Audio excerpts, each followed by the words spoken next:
Hi అండి, అందరికీ నమస్కారం. ఈ వీడియోలో మనం అంగళ్ళు మరియు ములకల్చెరు మార్కెట్లో ఈరోజు ఇప్పటివరకు జరిగినటువంటి వేలంపాటు ప్రకారం రేట్ల విషయానికి వస్తే కనుక మొదట అంగల్ మార్కెట్ 25 నుండి 26 కేజీలు వచ్చే బాక్స్లు 400 రూపాయల నుండి ప్రారంభమై క్వాలిటీని బట్టి 820 రూపాయల వరకు టాప్ రేట్లు అనేది పడిందండి. ఇప్పటివరకు జరిగినటువంటి యాక్షన్ ప్రకారం 600 బాక్స్లు 800 రూపాయలు, దాదాపుగా ఇంకో లాటు 600 బాక్స్లు 820 రూపాయల వరకు టాప్ రేట్లు అనేది పడిందండి. అంగళ్ళు మార్కెట్లో ఈరోజు నిన్నటితో పోస్తే ఈరోజు ధర అనేది కొద్దిగా పెరిగింది, యావరేజ్ రేట్ కూడాను పెరిగిందండి. ఇక ములకల్చెరు మార్కెట్ విషయానికి వస్తే గనక 22 కేజీల బాక్స్ 300 రూపాయల నుండి ప్రారంభమై క్వాలిటీని బట్టి 660 రూపాయల వరకు టాప్ రేట్లు అనేది పడిందండి. నిన్నటితో పోస్తే ఈరోజు ధర అనేది పెరిగింది. యావరేజ్ రేట్లు కూడా నిన్నటితో పోస్తే ఈరోజు ధర అనేది పెరిగిందండి. ఆ కాయను తీసుకుంటేను 300కు పైన క్వాలిటీ ఉండేటువంటి కాయలు నడుస్తూ ఉంది.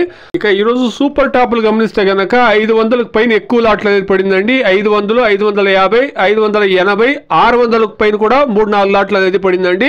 610, 630, 650, 660 రూపాయల వరకు ఇప్పటివరకు జరిగినటువంటి యాక్షన్ ప్రకారం టాప్ రేట్లు అండి ములకల్చెరు మార్కెట్లో. నిన్నటితో పోస్తే రెండు మార్కెట్లలోనూ యావరేజ్ రేట్లు కొద్దిగా స్పీడ్ పెరిగింది, టాప్ రేట్లు కొద్దిగా పెరిగిందండి. ఇది ఈ రోజు అంగళ్ళు మరియు ములకల్చెరు మార్కెట్లో ఇప్పటివరకు ఉండేటువంటి ధరలండి. Please subscribe my channel, please like the video, please share my video to others. Thank you very much.